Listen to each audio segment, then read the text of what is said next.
Bon alors calmez-vous, récemment une militante d'extrême gauche qui bosse pour Parole d'Honneur, un média antiraciste et décolonialiste, en gros on est sur du Boutelja, Wissam, tout ça quoi. Bref, une dame a fait un tweet très intéressant car elle était scandalisée.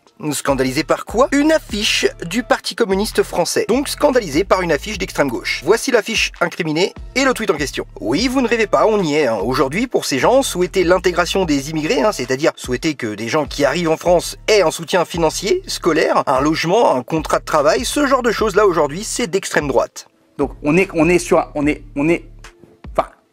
sur quelque... Quand j'ai lu ça, j'ai dit mais c'est pas possible. Alors calmez-vous, car aussi surprenant que ça puisse paraître, ce phénomène qui consiste à voir du fascisme partout, ou plus globalement de la violence partout, même là où il n'y en a pas, ce phénomène est connu et étudié. Même si ce tweet est dingue, il est normal. Restez jusqu'à la fin de la vidéo, vous allez comprendre. Bref, pour le moment, revenons à ce tweet. Donc, dans leur tête, l'extrême droite aujourd'hui, ce sont des gens qui veulent que les immigrés soient intégrés. Moi, je pensais naïvement que l'extrême droite ne voulait pas d'immigrés, je comprends plus. Et finalement, s'ils veulent des immigrés, mais sans les intégrer, ils veulent quoi exactement? Qu'ils imposent leur vision, leur culture, leur mode de vie? Je comprends pas. C'est quoi le projet? C'est quoi ton projet? Bon après c'est vrai que quand on y pense, l'intégration c'est vraiment un truc d'extrême droite. Attends, mais t'imagines si les mecs s'intègrent? Ils vont se faire des amis, trouver un boulot, avoir un contrat de travail, cotiser pour la retraite, apprendre à ne pas détester les homos, parler correctement la langue, fonder une famille, construire une maison, bref, avoir une vie normale. C'est un événement d'extrême droite! Oh là là là là, l'horreur, plutôt mourir. Ah non, mais même moi là quand j'y pense, je suis à deux doigts de partir vivre au Soudan, je me retiens. Tenez-vous-le pour dit, l'extrême gauche antiraciste aujourd'hui ne veut pas de l'intégration, c'est-à-dire l'accès à l'emploi de manière légale, l'accès à la sécurité sociale, à l'éducation, à la santé, le logement, etc. Ils n'en veulent pas. Non, ces gens-là préfèrent la marginalisation des immigrés. Et on le sait, quand les gens se sentent marginalisés, ça n'engendre que des hommes tout à fait équilibrés et sains de corps et d'esprit. Mais c'est pas possible d'être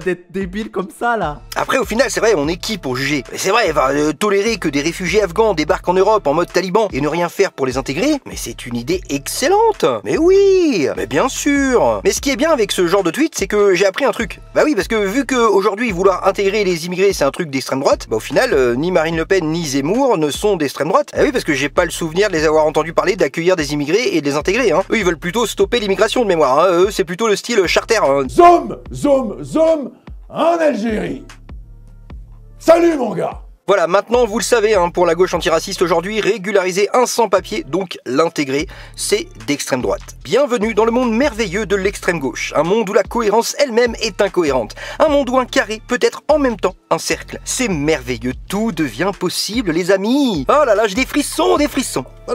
C'est la folie quoi. Alors vous me connaissez, je suis pas complotiste, mais je vais finir par croire qu'il y a des gens de droite qui se font passer secrètement pour des gens d'extrême gauche, pour faire passer les gens à l'extrême droite. Je sais pas là, pour le moment je ne vois pas d'autre explication. Bon, cela dit, si dans leur paradigme le Parti communiste est d'extrême droite, je vous le dis direct, ça va devenir compliqué d'être de gauche maintenant. Bon, sérieux les gars, si vous voulez un modèle, un système à la anglo-saxonne où chaque communauté vit entre elles et les gens ne se mélangent plus, un monde dans lequel le communautarisme religieux dégueule à chaque coin de rue dans les grandes villes, je vous paye l'avion, y a pas de souci, le Royaume-Uni c'est juste au-dessus les gars. Hésitez surtout pas, vraiment, allez-y, faites-vous plaisir. Les mecs cherchent tellement des fachos et des oppressions partout et tout le temps qu'ils finissent par en trouver même là où il y en a pas. Il y a littéralement rien. C'est minuscule ce truc et vous nous pétez les couilles, vous nous faites des crises internationales pour des conneries. D'ailleurs, petit fun fact, comme je vous l'ai dit en début de vidéo, ce procédé qu'on retrouve particulièrement à l'extrême gauche, c'est un phénomène connu qui a été étudié, qu'on nomme le changement de concept induit par la prévalence. Je vais pas vous développer l'étude ici, car je l'ai déjà fait dans une autre vidéo, mais en gros, les études à ce propos montrent que l'être humain a toujours tendance à chercher puis combattre des oppressions. Et c'est super, oui, sauf que quand ces oppressions disparaissent, on va avoir tendance à en chercher d'autres en modifiant, en élargissant le concept d'oppression ou de violence. C'est pas clair? Calme-toi, je t'explique, tu vas comprendre. C'est comme si à chaque fois que tu marchais dans la rue, tu engueulais chaque personne qui jette son papier sur le trottoir. À force de persévérance, plus personne dans ton quartier ne fera ça. Donc tu vas chercher à élargir le concept de ce qui te semble inadmissible, violent. Et tu vas te mettre à engueuler ceux qui crachent par terre. Puis ils vont arrêter de cracher. Puis tu vas chercher ceux qui te regardent de travers. Puis ils vont arrêter, etc., etc. Et tu vas arriver à un moment où tu vas considérer un simple sourire comme une violence. Et tu vas te mettre à la combattre. Oui, et je vous jure que j'exagère pas, c'est ce que l'étude a démontré. J'en parle plus en détail dans cette vidéo d'ailleurs. Et comme on le voit ici dans ce tweet, manifestement cette personne est arrivée au bout de ce biais. Elle a fini par chercher, puis trouver une nouvelle forme de violence, d'oppression, d'extrême droite qu'est le Parti communiste français et l'intégration des immigrés. Mon Dieu, quelle horreur. Fort heureusement, Pourtant, la nature est bien faite, hein, parce que oui, naturellement, ce phénomène s'effondre de lui-même quand il arrive à une certaine hauteur. Un peu comme quand vous essayez de faire un tas de sable le plus haut possible, au bout d'un moment, les grains de sable retombent irrémédiablement à la base du tas. Car oui, forcément, au bout d'un moment, dès que tu en viens à te battre contre une chimère, la seule réaction que tu vas provoquer, c'est du rire et de la moquerie. Hein. Désolé. Bref, une sombre affaire. Et toi, mon petit bonhomme, t'en penses quoi finalement de tout ça? Parce que moi, je...